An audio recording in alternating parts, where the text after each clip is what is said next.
तो students chemistry में हमारा टॉपिक है आज का रदरफोर्ड मॉडल। शायद आप सभी लोगों ने कभी न कभी जरूर इस मॉडल को पढ़ा हुआ होगा। पढ़ा है क्या? रदरफोर्ड का परमाणु मॉडल। बोले यस, बिल्कुल पढ़ा हुआ है। पेपर में लगातार यहां से क्वेश्चन आते हैं। बताइए स्टूडेंट्स, रदरफोर्ड ने अपने परमाणु मॉडल में ऐसा क्या कहा जो जॉन डाल्टन, ठीक है, और किससे अलग हो गया? थॉमसन के मॉडल से अलग हो गया। क्योंकि इससे पहले दो मॉडल आए थे। इससे पहले किसका मॉडल आया था? तो सर इससे पहले रदरफोर्ड से पहले एक मॉडल आया था जिसका नाम था थॉमसन का मॉडल। थॉमसन एटॉमिक स्ट्रक्चर आया था। ठीक है, इसका मॉडल आया था इससे पहले। सर इससे पहले थॉमसन ने एक मॉडल दिया था, थॉमसन का परमाणु या थॉमसन की परमाणु संरचना या थॉमसन परमाणु संरचना, ये आया था। और सबसे पहले किसने बताया, शुरुआत किसने किया? तो सर शुरुआत किया था डाल्टन ने। सबसे पहले किसने दिया था परमाणु के बारे में, किसने बताया था? Sir Dalton. एटॉमिक थ्योरी आई थी सबसे पहले कि बीच में नाभिक होगा, उसके चारों ओर इलेक्ट्रॉन चक्कर लगाएंगे। बोले यस सर, बिल्कुल। तो स्टूडेंट्स, रदरफोर्ड जो है ये बाद में आया। तो रदरफोर्ड ने ऐसा क्या कहा, किसके बारे में बताया था? एनीवन कोई जानता हो तो जरा बताइए। रदरफोर्ड का जो एटॉमिक थ्योरी थी ये किस चीज पर बेस्ड थी? इन्होंने क्या न्यूट्रॉन के बारे में बताया, प्रोटॉन के बारे में बताया, जी, इलेक्ट्रॉन के बारे में बताया, परमाणु के घूमने का जो क्रम है, ठीक है, इलेक्ट्रॉन का सर्किट में, उसके बारे में बताया।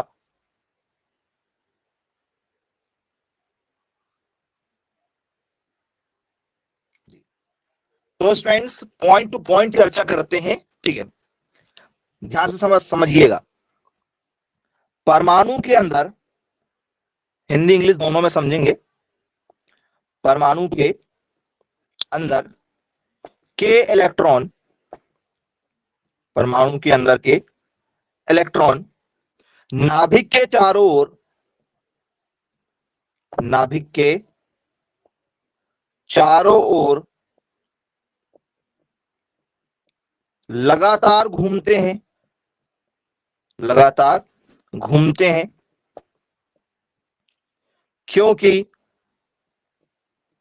अगर वे स्थिर होते हैं, अगर वे स्थिर होते हैं तो नाभिक,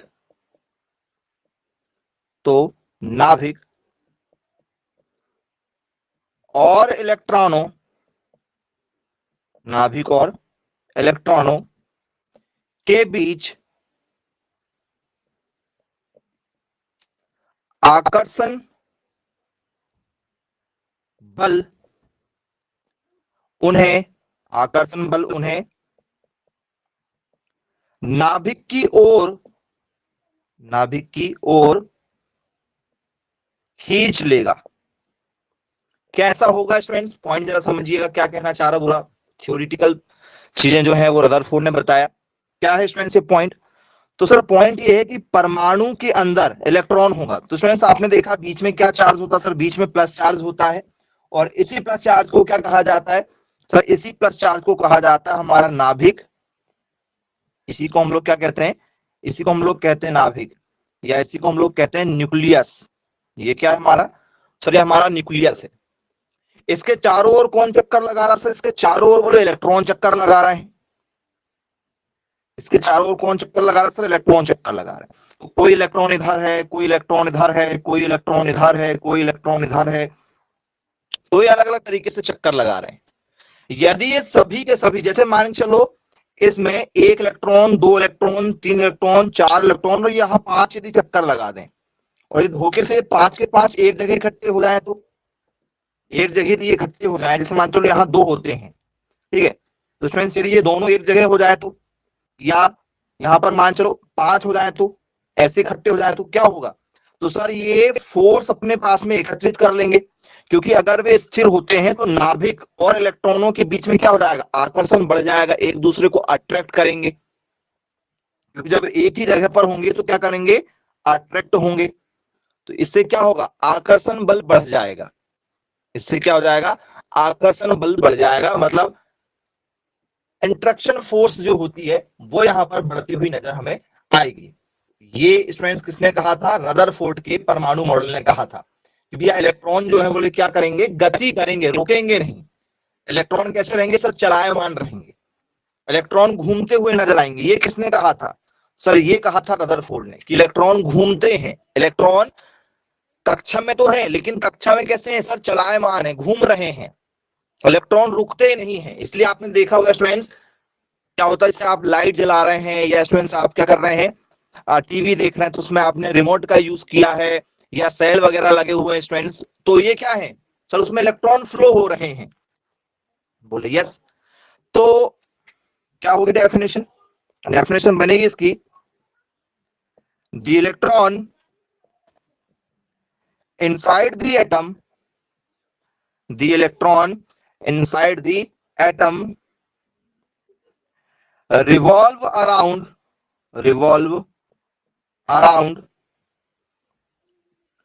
the nucleus continuously, because if they were stationary, मतलब यदि क्या हो जाए, स्थिर हो जाए, the electrons would be pulled into the nucleus, कहां इकट्ठे हो जाएंगे जाके, बोल सर न्यूक्लियस की ओर इकट्ठे हो जाएंगे जाके। बोले यस सर बिल्कुल ठीक, बन जाएगा। किसकी ओर इकट्ठे हो जाएंगे जाके सर, ये नाभिक की ओर आकर्षित हो जाएंगे, into the nucleus due to the strong electrostatic force. एक बल, आकर्षण बल यहां पर क्या होगा, लगने लगेगा, इलेक्ट्रोस्टैटिक फोर्स वहां पर लगने लगेगा इनके बीच में। तो बोले यस, ये भी सही बात है।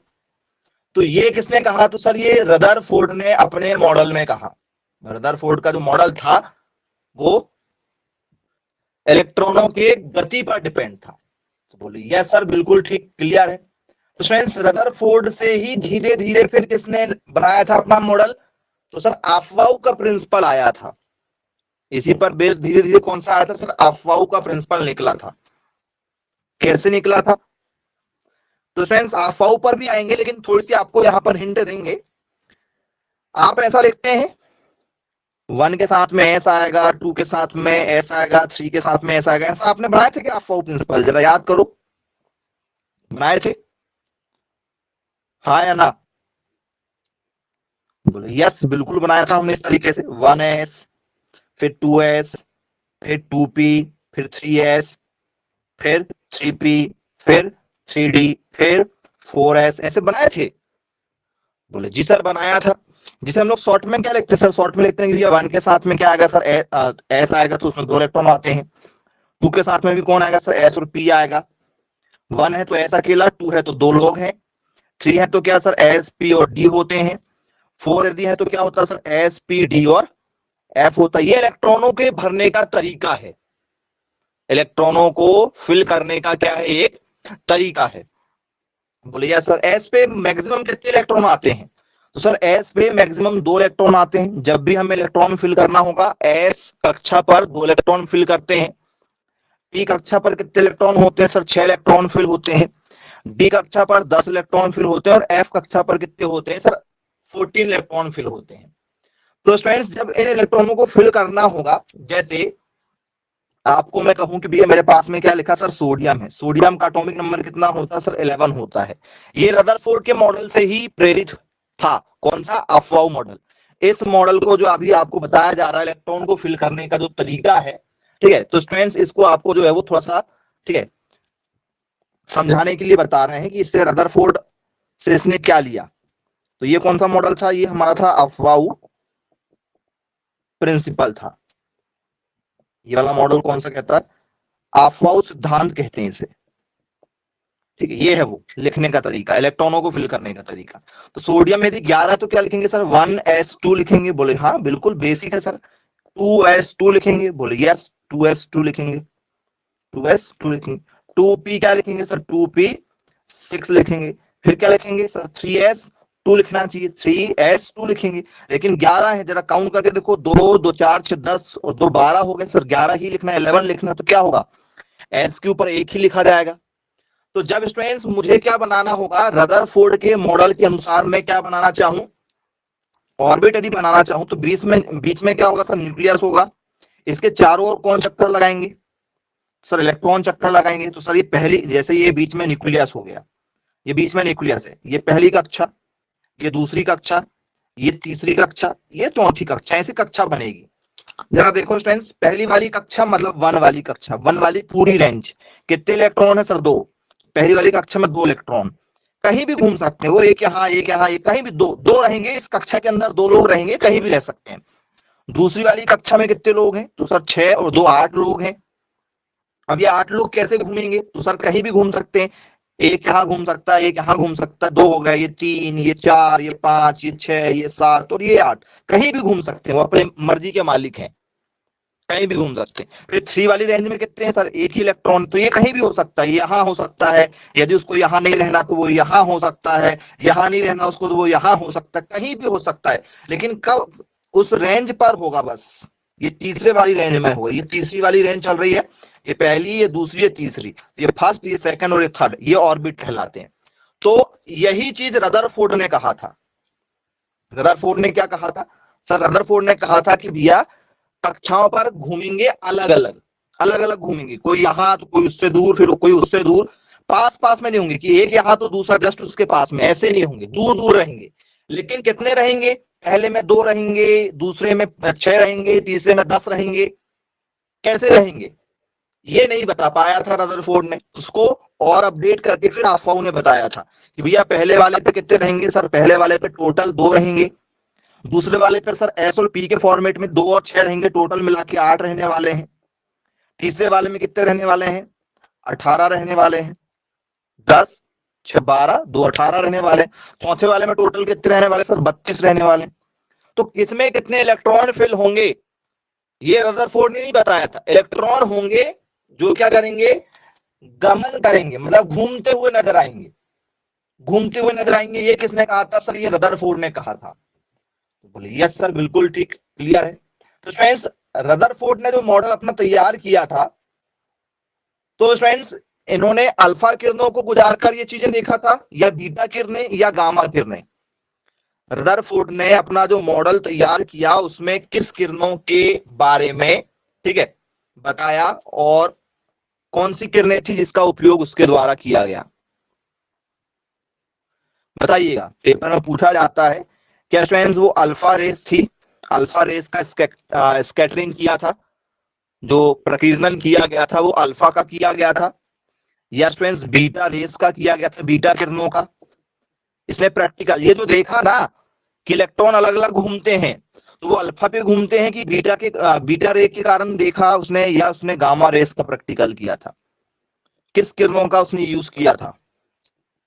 इस सिद्धांत को उसने बताया कि भैया जो किरणें, जो हमारे इलेक्ट्रॉन है वो अलग अलग घूमेंगे, तो वो अलग अलग घूमते हुए नजर उसको कौन सी किरणों के माध्यम से देखने को मिले, या इन सभी के कारण से मिले, किसी से भी मिल सकते हैं, ऑल ऑफ दीज, ये सभी।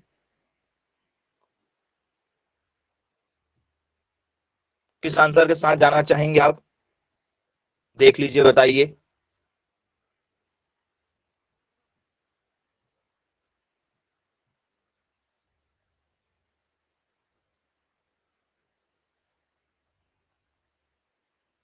एक्स, एक्स की तो बात ही नहीं हो रही यहाँ पर। एक्स वाला तो मैंने आपको कोई ऑप्शन ही नहीं दिया जिसके साथ आप जानने की सोचने लगे। जी, ऐसा तो कोई ऑप्शन ही नहीं दिया हमने आप लोगों को। मैसेज करके बताइए जरा, रदरफोर्ड ने किस किरणों के बारे में बताया? Very good. तो स्टूडेंट्स रदरफोर्ड ने जिन किरणों का यूज किया वो थी स्टूडेंट्स अल्फा किरणें। कौन सी किरणों का यूज किया गया था? तो सर अल्फा किरणों की मदद से ये प्रैक्टिकल किया गया था। रदरफोर्ड का परमाणु मॉडल किस पर बेस्ड है? तो सर अल्फा किरणों पर बेस्ड है। याद रखिएगा, पेपर में यहां से कई बार क्वेश्चन पूछे जा चुके हैं। अभी बहुत सारे बच्चे जो हैं वो बीटा कह रहे थे, कुछ लोग तो मैक्सिमम गामा के साथ गए, कुछ ही लोग जो हैं वो अल्फा के साथ गए थे। आई होप अब आप सभी लोगों से यहां से क्वेश्चन दिया है तो आसानी से बन जाएगा, क्योंकि क्वेश्चन जो पूछा गया था वो क्या था? रदरफोर्ड स्कैटरिंग, ठीक है, एक्सपेरिमेंट इज बेस्ड ऑन। ये जो क्वेश्चन पूछा गया था वो क्वेश्चन कैसे बना था जरा देखिएगा। ये क्वेश्चन आया था आपके एग्जाम में, रदरफोर्ड स्कैटरिंग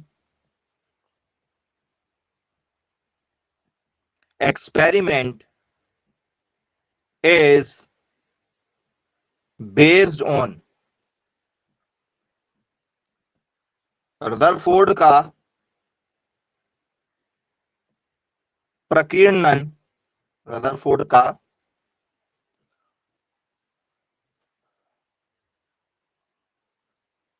प्रकीर्णन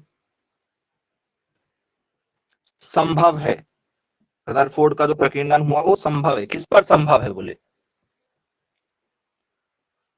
तो ये संभव था किस पे? अल्फा रेस पर संभव था। यदि यहां से इस तरीके के कोई भी क्वेश्चन दिया जाए तो आप सभी लोगों से अब बन जाएंगे। जी सर बिल्कुल बनेंगे। इसके बाद में स्टूडेंट्स नेक्स्ट क्वेश्चन पर आते हैं। इसी के जैसे बहुत से क्वेश्चन हमारे एग्जाम में पूछे जा चुके हैं।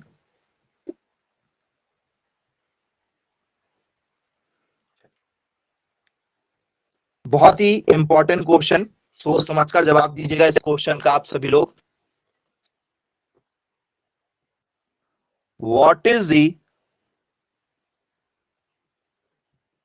Centre of the, what is the centre of the Rutherford model? Rutherford, जी। तो स्टूडेंट्स रदरफोर्ड का जो मॉडल है उसमें जो सेंटर है वो सेंटर स्टूडेंट्स क्या है? उस सेंटर को क्या कहा जाता है? एनीवन कोई बिना ऑप्शन के बता दे तो बहुत अच्छी बात है। रदरफोर्ड का जो मॉडल है उसका केंद्र क्या है? रदरफोर्ड मॉडल के केंद्र में क्या है? अब बहुत सारे बच्चों को समझ में नहीं आता कि ये केंद्र में क्या पूछा जा रहा है। क्वेश्चन उसमें कोई सिंगल पर्सन है, ठीक है, सिंगल, चलो हाँ सिंगल पर्सन है, कोई एक व्यक्ति, इसमें कोई एक व्यक्ति है, या स्टूडेंट्स आ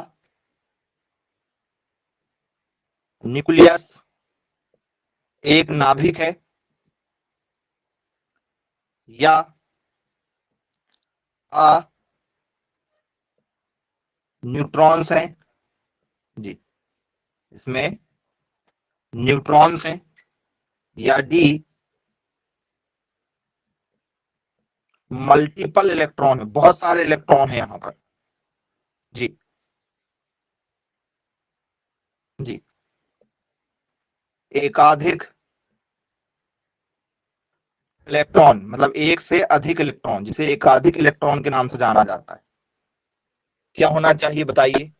सिंपल क्वेश्चन है लेकिन इस तरीके से आता है तो फिर थोड़ा सा प्रॉब्लम करता है बच्चों को, जिन्हें नहीं पढ़ा है उनको थोड़ी सी दिक्कत होने लगती है। बताइए स्टूडेंट्स, नाभिक कहते हैं क्या उसको? बीच में जो होता है उसे क्या कहा जाता है? तो बीच में जो होता है उसे हम लोग नाभिक कहते हैं, पक्का?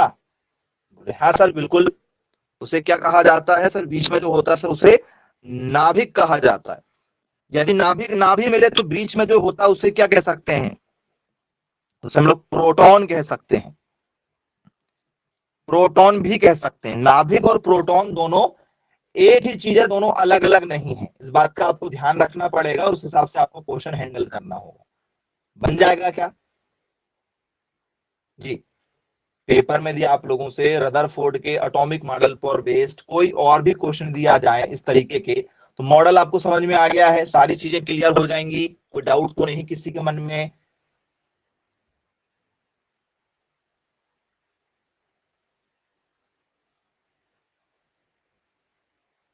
बन जाएगा, ओके वेरी गुड, चलिए अच्छी बात है।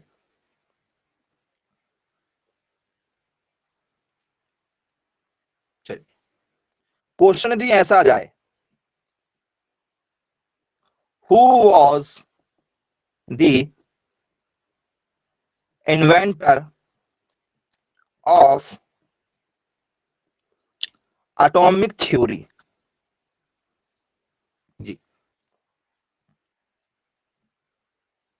किसके द्वारा परमाणु सिद्धांत खोजा गया?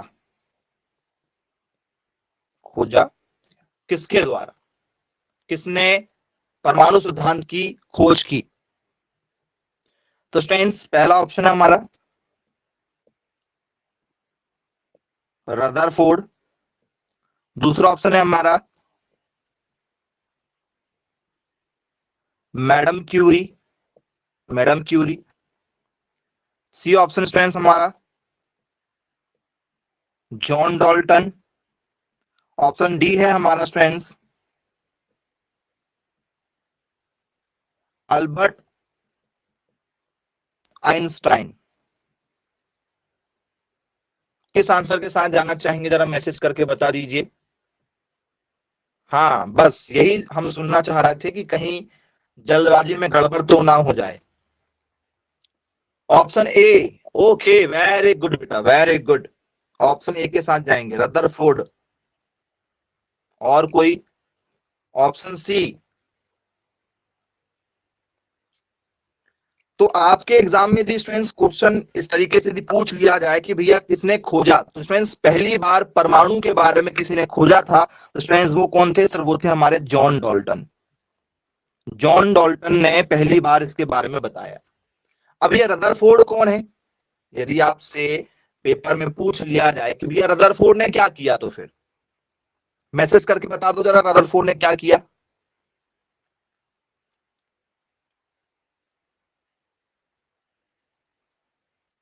जी,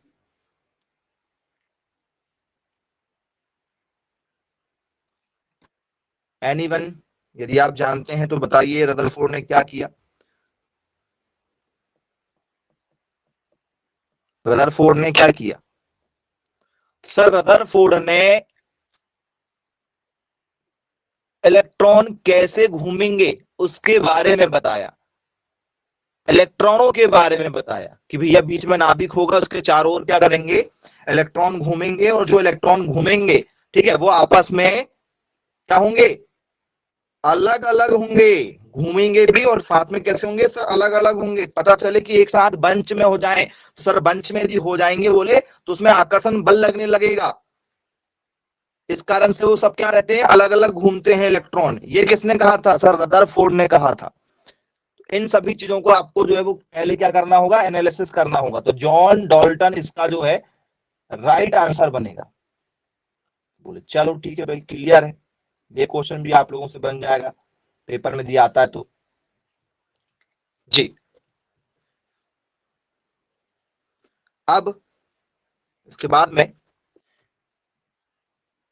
बहुत ही इंपॉर्टेंट क्वेश्चन, क्योंकि पेपर में ये आ चुका है। Which of the following, which of the following atomic theory is also known as plum pudding model? जी, ये प्लम पुडिंग मॉडल किससे कहा जाता है? एनीवन, किसका अन्य नाम है ये? क्या रदरफोर्ड का नाम है, बोहर के एटॉमिक मॉडल का है, थॉमसन मॉडल का है, या जॉन डॉल्टन मॉडल का है? प्लम पुडिंग मॉडल किसे कहते हैं? एनीवन, कुछ भी यदि आपको आइडिया है तो जरा बताइए। सुना है क्या नाम? बोलिए sir. Plum pudding, plum pudding model किसे कहते हैं? किसका नाम है? तो ये नाम बोले हमारे डाल्टन्स एटॉमिक थ्योरी का है, या ये नाम थॉमसन एटॉमिक थ्योरी का है, या ये नाम रदरफोर्ड एटॉमिक मॉडल का है, या ये नाम बोहर एटॉमिक मॉडल का है?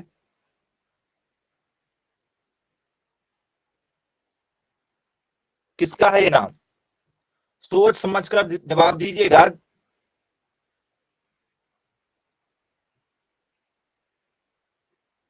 जी, मैक्सिमम बच्चे इस क्वेश्चन में गलतियां करते हैं, इसलिए इसको आईएमपी भी कहा है हमने कि भैया ऐसे क्वेश्चन जब आते हैं तो दिक्कत करते हैं। आपने पढ़ा है इस क्वेश्चन को कभी ना कभी? जरा ध्यान लगाइए और बताइए प्लम पुडिंग मॉडल जो है, ठीक है, किसे कहा जाता है? ऑप्शन नंबर डी, आप बोहर मॉडल के साथ जाना चाह रहे हैं। जी नहीं स्टूडेंट्स, बोहर मॉडल इसका करेक्ट आंसर नहीं होगा।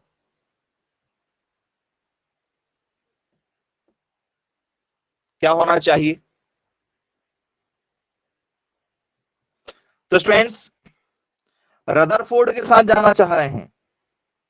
बोले सर जी नहीं, रदरफोर्ड भी नहीं होगा।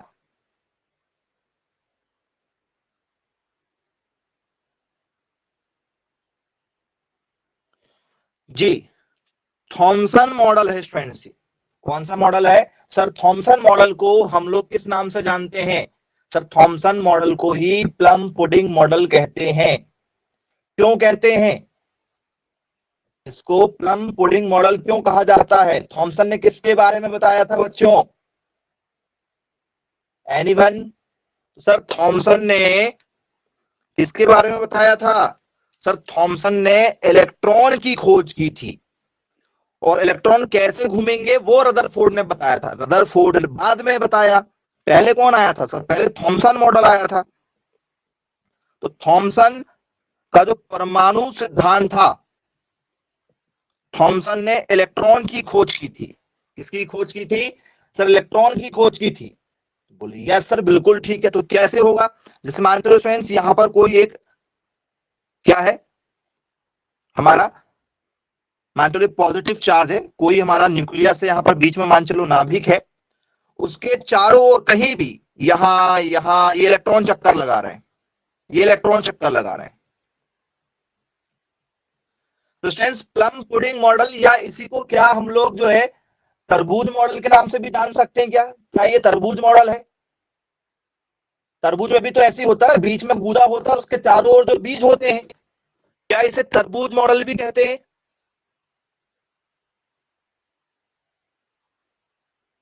क्या इसे तरबूज मॉडल कहा जाएगा? हाँ या ना? भैया तरबूज भी ऐसे ही होता है, यदि आपने देखा होगा तो। नहीं देखा है तो जरा बता दीजिए कि सर हमने नहीं देखा है तरबूज मॉडल। बोल सर देखा है। क्यों? क्योंकि सर बीच में गूदा होता है, उसके चारों ओर क्या घूमते रहते हैं सर? चारों ओर इलेक्ट्रॉन घूमते, मतलब बीज पाए जाते हैं। तो स्टूडेंट्स इसे क्या कहा जाता है? तरबूज मॉडल कहा जाता है ये। इसलिए इसको थॉमसन मॉडल कहा गया।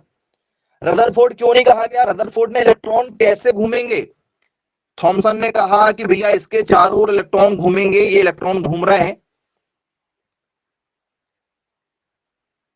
ये इलेक्ट्रॉन घूम रहे हैं यहां। अब ये इलेक्ट्रॉन कैसे घूम रहे हैं? यहां घूमेंगे, यहां घूमेंगे, यहां घूमेंगे, बस सर घूम रहे हैं बस। थॉमसन ने इतना कहा कि इलेक्ट्रॉन चारों ओर घूमते हैं, क्योंकि मैंने इलेक्ट्रॉन की खोज किया, नाभिक के चारों ओर इलेक्ट्रॉन घूमेंगे। रदरफोर्ड ने बताया कि कैसे घूमेंगे, तो बोले सर कैसे घूमेंगे? तो सर उनके कक्षा में घूमेंगे, और आपस में बिल्कुल भी क्या नहीं होंगे, मिलकर नहीं। नजर आएंगे, मतलब एकजुट नजर नहीं आएंगे, गतिशील होंगे। इलेक्ट्रॉन कैसे होंगे सर? घूमते फिरते नजर आएंगे, एक जगह स्थिर नहीं होंगे। ये रदरफोर्ड ने कहा, रदरफोर्ड ने थोड़ा सा और अच्छा बताया, एडवांस करके उसको बताया। यस, आई होप आपको क्लियर हो गया होगा। तो इसको थॉमसन मॉडल कहा जाता है, प्लम पुडिंग मॉडल या थॉमसन मॉडल, या इसे तरबूज मॉडल भी कहते हैं, तरबूज मॉडल। लेकिन प्लम का मतलब तो बेर होता है, प्लम का मतलब क्या होता है सर? बेर होता है जी। प्लम पुडिंग मतलब बेर, बेर का मॉडल भी कहते हैं, बेर मॉडल। प्लम मतलब बेर होता है क्योंकि, तो इसे बेर मॉडल भी कह सकते हो आप। यदि हिंदी नाम यदि धोखे से तरबूज ना मिले तो इसको याद रखना, इंग्लिश नाम प्लम पुडिंग कहते हैं। चलो ठीक है, क्लियर। आई होप आप सभी लोगों से यहां से यदि क्वेश्चन दिए आते हैं तो आसानी से अब बन जाएंगे, बनेगा। ओके, अब स्टूडेंट्स इसके बाद में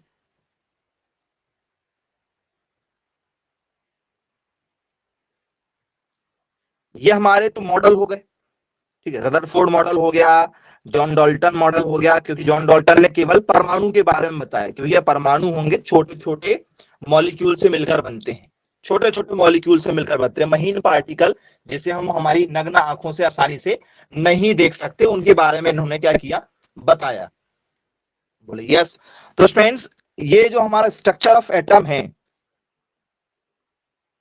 स्ट्रक्चर ऑफ एटम,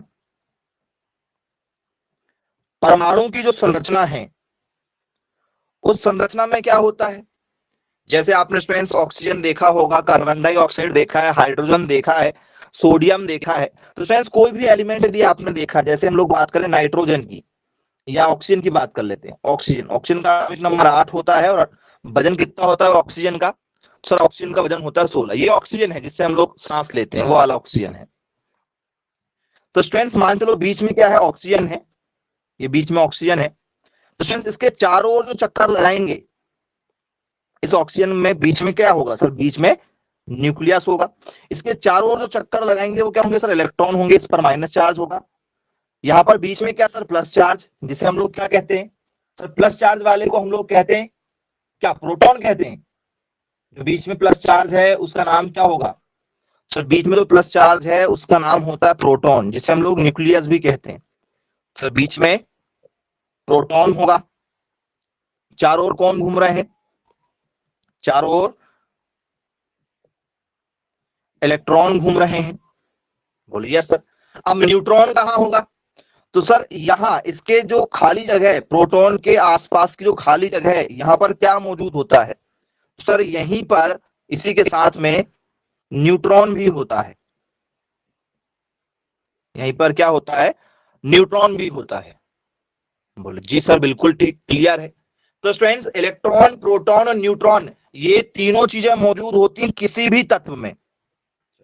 अब इनकी पेपर में हमसे वैल्यू पूछी जाएगी कि भैया बताइए किसकी कितनी वैल्यू होती है, इलेक्ट्रॉन, प्रोटॉन, न्यूट्रॉन, इनकी वैल्यू कितनी होती है, इनका वजन कितना होता है, वो सारी चीजें हमसे पेपर में पूछी जाएंगी। एक एक करके बात कर लेते हैं, पेपर में कैसे क्वेश्चन मिलेंगे आप लोगों को। ये बताइए स्टूडेंट्स, प्रोटॉन पर चार्ज क्या होगा? प्रोटॉन पर चार्ज क्या नजर आ रहा है आपको? जरा मैसेज करके बता दो। यदि आपसे पेपर में यदि पूछ लिया जाए कि भैया प्रोटॉन पर चार्ज क्या होगा, प्रोटॉन पर प्लस चार्ज होगा। वेरी गुड, प्रोटॉन पर प्लस चार्ज। इलेक्ट्रॉन पर कैसा चार्ज है? तो सर इलेक्ट्रॉन पर नेगेटिव चार्ज है, इलेक्ट्रॉन पर चार्ज ऑलरेडी नेगेटिव लिखा है। न्यूट्रॉन पर चार्ज बताओ, न्यूट्रॉन पर चार्ज क्या होगा? न्यूट्रॉन पर चार्ज, न्यूट्रॉन पर कोई भी चार्ज नहीं है, क्योंकि वो किसके साथ में घूम रहा है सर? प्रोटॉन के साथ में घूम रहा है, उसका कोई भी चार्ज नहीं होगा सर, चार्जलेस होगा। तो न्यूट्रॉन को, ठीक है, जीरो के साथ लिखा जाता, प्रोटॉन को प्लस के साथ में लिखा जाता, और इलेक्ट्रॉन को माइनस के साथ में लिखा जाता। ये उनके चार्जेस हो गए। लोकेशन क्या है? तो सर प्रोटॉन और न्यूट्रॉन दोनों न्यूक्लियस में पाए जाते हैं। ये बीच वाला जो भाग होता है, ये बीच का भाग, इसे हम लोग क्या कहते हैं? तो सर इसे हम लोग कहते हैं न्यूक्लियस। इसे हम लोग क्या कहते हैं? नाभिक कहते हैं। अंदर वाले भाग को क्या कहते हैं सर? नाभिक के नाम से जाना जाता है। इस नाभिक में ये सारी चीजें होती हैं। अब फ्रेंड्स, इन पर कितना क्या आवेश होता है वो हमारे पेपर के पॉइंट ऑफ व्यू से सबसे ज्यादा इंपॉर्टेंट है, सबसे ज्यादा इंपॉर्टेंट है जी। कुछ इंपॉर्टेंट चीज आपको बता रहे हैं, उसको नोट करना है आप लोगों को, इलेक्ट्रॉन प्रोटॉन न्यूट्रॉन के बारे में ध्यान से समझिएगा। सबसे पहले हम लिखेंगे प्रोटॉन, फिर है हमारा न्यूट्रॉन, फिर है हमारा इलेक्ट्रॉन।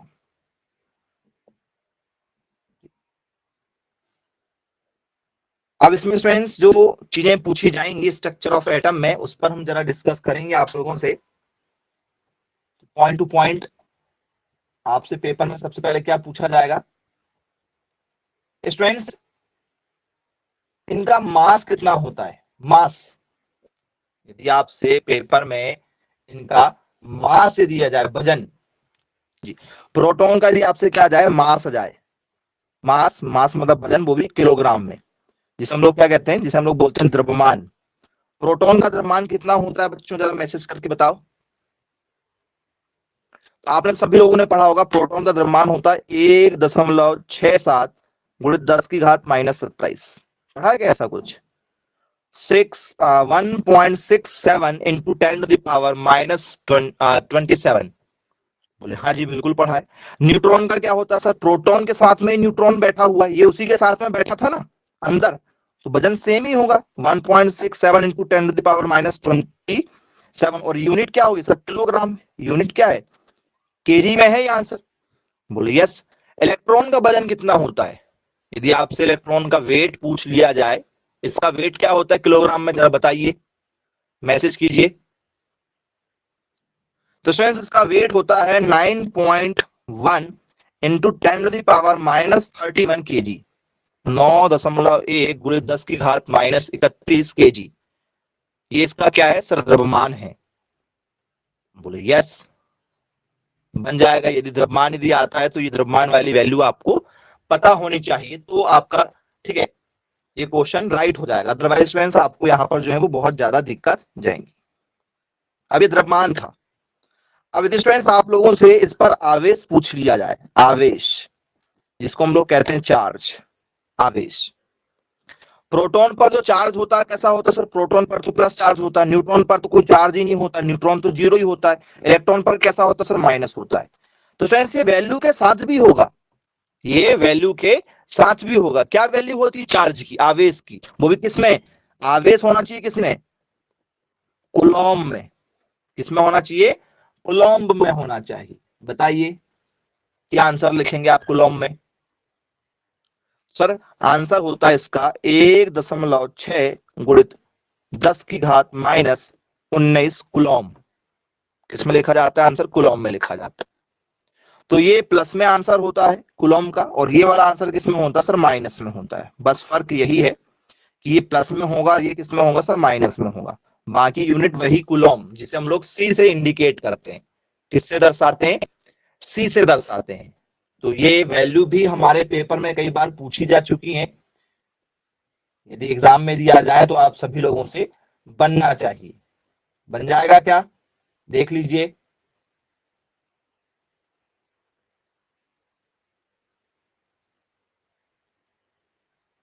बन जाएगा, चलिए okay.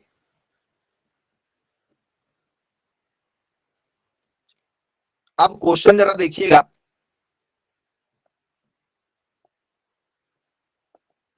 What is the value of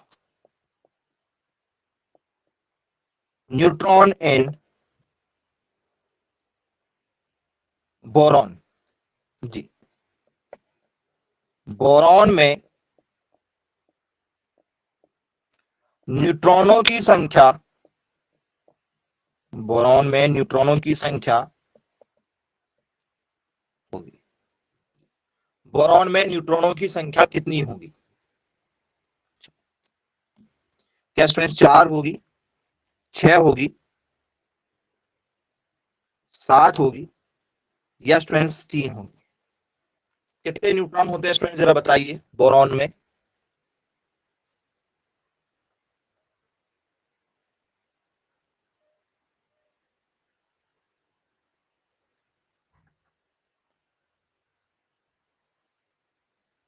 चार होंगे, वेरी गुड, ओके। और कोई? 6 भी हैं, ओके, 6 भी हो सकते हैं। और किस आंसर के साथ जाना चाहते हैं आप स्टूडेंट्स? तो यदि आपके एग्जाम में ये क्वेश्चन यदि पूछ लिया जाए तो आपको स्टूडेंट्स पता भी है बोरॉन, बोरॉन का एटॉमिक नंबर कितना होता है, जरा ये बताओ। बोरॉन का एटॉमिक नंबर बताओ, जिसको समझ में नहीं आ रहा है वो एटॉमिक नंबर बताएं। बोरॉन का एटॉमिक नंबर कितना होता है?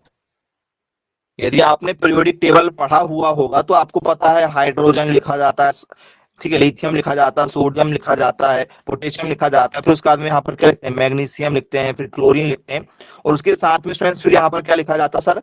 बोरॉन लिखा जाता है। तो हाइड्रोजन का एटॉमिक नंबर 1 होता है, यहाँ हीलियम होता है, हीलियम का होता है 2, लिथियम का होता है 3, मैग्नीशियम का होता है 4, उसके बाद में बोरॉन आता है 5। तो बोरॉन का एटॉमिक नंबर कितना होता है? एटॉमिक नंबर मतलब कुल मिला के एक तरीके का रोल नंबर, ठीक है, पीरियोडिक टेबल का रोल नंबर। तो बोरॉन का जो एटॉमिक नंबर है वो कितना है सर? 5। ये बोरॉन का एटॉमिक नंबर है या रोल नंबर है, जिसे हम लोग बोलते हैं सीरियल नंबर है, ये उसका एटॉमिक नंबर कह सकते हो आप, जिसे हम लोग कहते हैं परमाणु क्रमांक। ये इसका परमाणु क्रमांक होगा। बोलिए सर, बिल्कुल ठीक, क्लियर है। फिर स्टूडेंट्स इसका एटॉमिक मास कितना होता है? तो सर एटॉमिक मास मतलब परमाणु भार, तो ये 11 होता है। परमाणु भार कितना होता है सर? 11 होता है, जिसे हम लोग क्या लिखते हैं? एटॉमिक मास लिखते हैं, ये 11 होता है।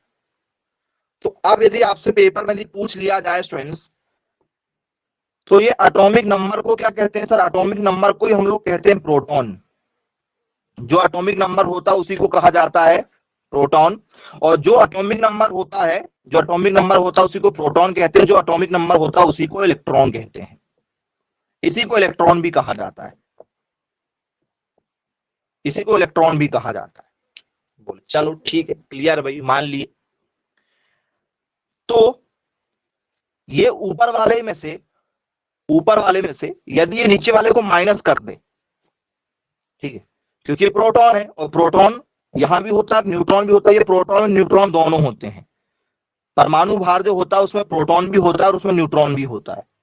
तो प्रोटॉन हमारे पास में 5 है, तो 11 में से 5 माइनस कर दो, क्या निकल जाएगा? न्यूट्रॉन निकल जाएगा। तो 11 में से 5 माइनस करो, किसकी संख्या आएगी सर? न्यूट्रॉन की संख्या आएगी। तो 11 में से 5 माइनस कर दो, क्या होगा सर? 6। तो इसका करेक्ट आंसर क्या होगा सर? 6 होगा।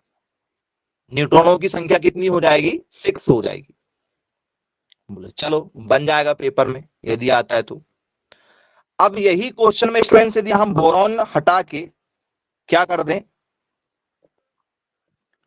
क्लोरीन कर दें, क्लोरीन, बोरॉन की जगह क्या कर दें? क्लोरीन कर दें। क्लोरीन में न्यूट्रॉनों की संख्या कितनी होगी? क्लोरीन में न्यूट्रॉनों की संख्या कितनी होगी? तो ऑप्शन स्टूडेंट्स हमारे, पहला ऑप्शन 17, 11, 18 और 12। किस आंसर के साथ जानना चाहेंगे? अब निकाल के दिखाओ जरा आंसर। समझ में आपको आ गया होगा कैसे सॉल्व करना है, किस तरीके से हैंडल होगा आंसर हमारा। जी,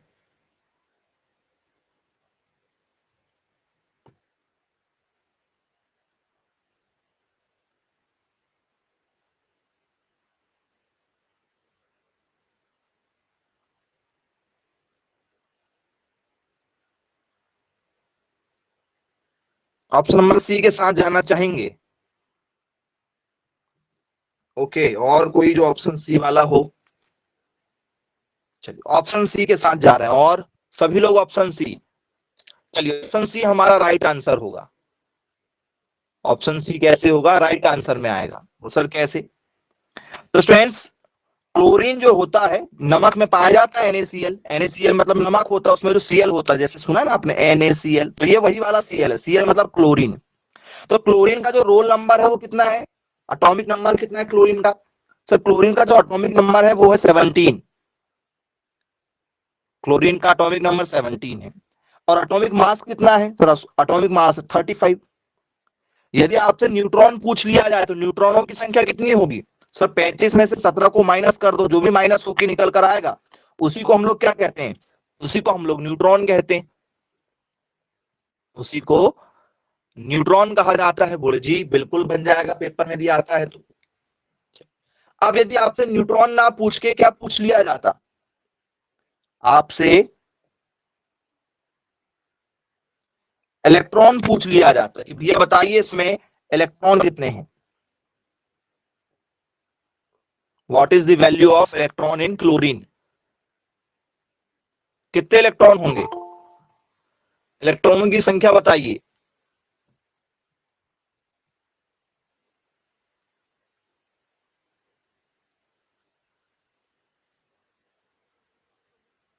तो सर इलेक्ट्रॉनों की संख्या, जो प्रोटॉन है वही इलेक्ट्रॉन है और उसी को हम लोग कहते हैं एटॉमिक नंबर। तो आंसर क्या बनेगा इस बार सर? 17 बनेगा।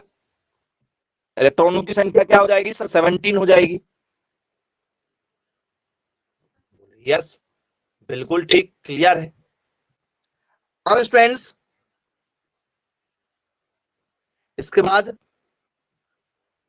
कुछ क्वेश्चन के साथ चर्चा करते हैं जिससे आपको और क्लियर हो जाएगा कैसे क्वेश्चन हमें देखने के लिए मिलेंगे। क्वेश्चन है हमारा, the nucleus of the atom, the nucleus of the atom consists of, परमाणु के नाभिक में, परमाणु के नाभिक में स्थिर हैं। परमाणु के नाभिक में क्या स्थिर है? पहला option proton and protons and neutrons, protons and electrons,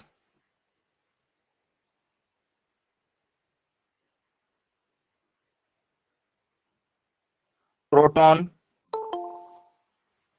neutron, electrons, D neutrons and electrons. बताइए परमाणु के नाभिक में क्या है? नाभिक मतलब न्यूक्लियस। नाभिक के अंदर क्या देखा था आपने? जी वेरी गुड, बहुत बढ़िया। तो स्टूडेंट्स ऑप्शन नंबर आप ए के साथ जाना चाह रहे हैं, ऑप्शन नंबर ए के साथ, जो कि 100% राइट आंसर है। क्योंकि परमाणु का जो नाभिक होता है, इस नाभिक में क्या होता है सर? इस नाभिक में ये प्लस वाला प्रोटॉन होता है और इसी के आसपास कुछ लोग मौजूद होते हैं जिसे हम लोग क्या कहते हैं सर? जिसे हम लोग कहते हैं न्यूट्रॉन। तो परमाणु के नाभिक में प्रोटॉन भी होता है और न्यूट्रॉन भी होता है। बोलिए सर बिल्कुल ठीक।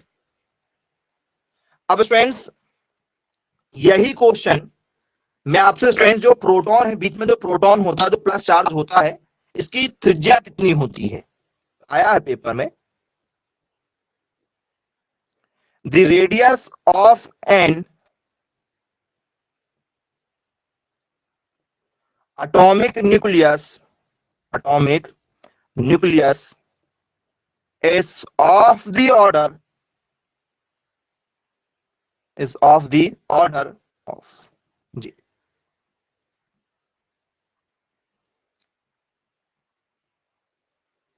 परमाणु की त्रिज्या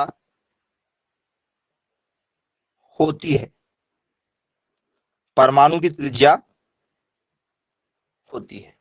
कितनी होती है स्टूडेंट्स परमाणु की त्रिज्या? पहला option 10 to the power minus 10 centimetre, 10 to the power minus 13 centimetre, 10 to the power minus 15 centimetre और 10⁻⁻8 सेंटीमीटर। जी कितनी होती जरा बताइए।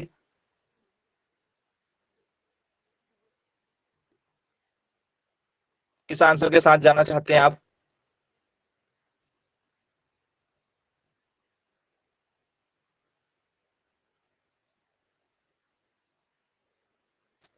ऑप्शन नंबर सी के साथ, वेरी गुड, रॉन्ग आंसर है। ऑप्शन नंबर सी आपका रॉन्ग आंसर है। परमाणु की त्रिज्या, किसी भी परमाणु की त्रिज्या लगभग कितनी होती है? ऑप्शन डी, ऑप्शन डी भी आपका रॉन्ग आंसर है।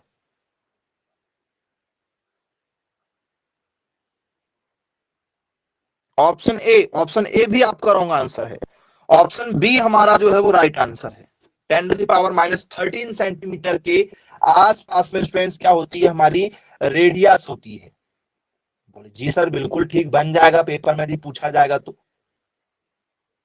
बनेगा कि नहीं बनेगा? सर बिल्कुल बनेगा। तो स्टूडेंट्स यदि आपसे पेपर में भी पूछ लिया जाए, ठीक है, तो ये सभी जानकारी आपके पास में होनी चाहिए स्ट्रक्चर ऑफ एटम से रिलेटेड, क्योंकि लगातार यहां से क्वेश्चन पूछे ही जाते हैं। तो रदरफोर्ड ने अपना जो मॉडल दिया था, ठीक है, वो अल्फा कण पर दिया था। किस पर दिया था? अल्फा कण या अल्फा रेज, या जिसे हम लोग कहते हैं अल्फा पार्टिकल पर दिया था। किसने दिया था? रदरफोर्ड ने। टॉपिक हमारा क्या था? रदरफोर्ड। तो रदरफोर्ड का जो मॉडल था, रदरफोर्ड जो मॉडल था, रदरफोर्ड मॉडल ने क्या बताया था? तो सर इसने कहा था कि भाई इसके नाभिक के चारों ओर इलेक्ट्रॉन जो है वो चक्कर करेंगे, मतलब गमन ही करते जाते हैं। ठीक है, तो उसने बनाया था भैया, नाभिक बनाया था। नाभिक पर क्या चार्ज होंगे सर? प्लस चार्ज होंगे, प्लस चार्ज होंगे। और स्टूडेंट्स इस पर क्या किया था उसने? बारिश किया था, अल्फा किरणों की बारिश किया था। तो उसने देखा था स्टूडेंट्स की कोई भी किरणें जो है आर पार नहीं जाती, इससे क्या हो जाती है? परिवर्तित हो जाती हैं या वापस लौट कर आ जाती हैं, इससे नहीं टकराती, मतलब इसके पास में नहीं जाती। तो इलेक्ट्रॉन जो है वो इसके पास में नहीं जाते हैं। इलेक्ट्रॉन इससे क्या होते हैं? नाभिक से दूर होते हैं। इलेक्ट्रॉन नाभिक से क्या होते हैं सर? दूर होते हैं, बोले ये कहा था इसने। अपने मार्ग से क्या हो जाते हैं? विचलित हो जाते हैं। क्यों? क्योंकि बीच में प्लस चार्ज है और ये प्लस चार्ज की ओर आकर्षित नहीं होते हैं। यदि एक जगह यदि इकट्ठे हो जाएंगे तो फिर आकर्षित हो जाएंगे, फिर आकर्षित हो जाएंगे, इनके बीच में फिर बॉन्ड बनने लगेगा। इसलिए क्या होते हैं सर? ये इसलिए घूमते रहते हैं। इसलिए क्या होते हैं? घूमते रहते हैं। ये कहा था किसने? रदरफोर्ड ने। आई होप आप सभी लोगों से बन जाएगा। रदरफोर्ड क्या नहीं बता पाया? रदरफोर्ड परमाणु का स्थायित्व नहीं बता पाया। रदरफोर्ड क्या नहीं बता पाया सर? रदरफोर्ड स्पेक्ट्रम नहीं बता पाया। एक आपने बीच में पढ़ा होगा हाइड्रोजन स्पेक्ट्रम, पढ़ा था क्या हाइड्रोजन स्पेक्ट्रम? बढ़िया सर। इसके स्पेक्ट्रम नहीं बता पाए कि भैया किसमें कितने इलेक्ट्रॉन फिल करना है। पहले में 2 फिल करना है, फिर 2, 8, 18, 32, ये वाली चीजें फिर इन्होंने नहीं बता पाया था। क्योंकि हम लोग लिखते हैं ना 1s2 लिखते हैं, पहले वाले में क्या लिखते हैं? 1s2 लिखते हैं, दूसरे वाले में क्या लिखते हैं? एस और पी लिखते हैं, तीसरे वाले में क्या लिखते हैं? एस पी और डी लिखते हैं, चौथे वाले में क्या लिखते हैं? एस पी डी और एफ भी लिखते हैं। तो इसमें 2 लिखते हैं, तो ये टोटल 2 हो गए। इसमें 2 और 6 लिखते हैं, टोटल 8 हो गए। ये 6, पी में 6 लिखते हैं, डी में 10 लिखते हैं, टोटल 18 हो गए। ये 2, 6, 10 और 14 लिखते हैं, टोटल 32 हो गए। तो ये जो तरीका है, ये क्या है? इसकी डिसएडवांटेज है। रदरफोर्ड के मॉडल की कुछ कमियां हैं। तो क्या नहीं बता पाया था? स्थायित्व नहीं बता पाया, इनकी स्टेबिलिटी नहीं बता पाया कि कैसे कितने फिल करना है, और स्पेक्ट्रम नहीं बता पाया था। लीनियर स्पेक्ट्रम, रेखीय स्पेक्ट्रम के बारे में ये नहीं बता पाया। तो ये पूरा का पूरा टॉपिक था स्टूडेंट्स आपका रदरफोर्ड मॉडल पर, ठीक है, स्ट्रक्चर ऑफ एटम के साथ में, परमाणु की संरचना के साथ में। चलिए ठीक है, आज की क्लास को फिर यही समाप्त करते हैं। Bye bye, take care.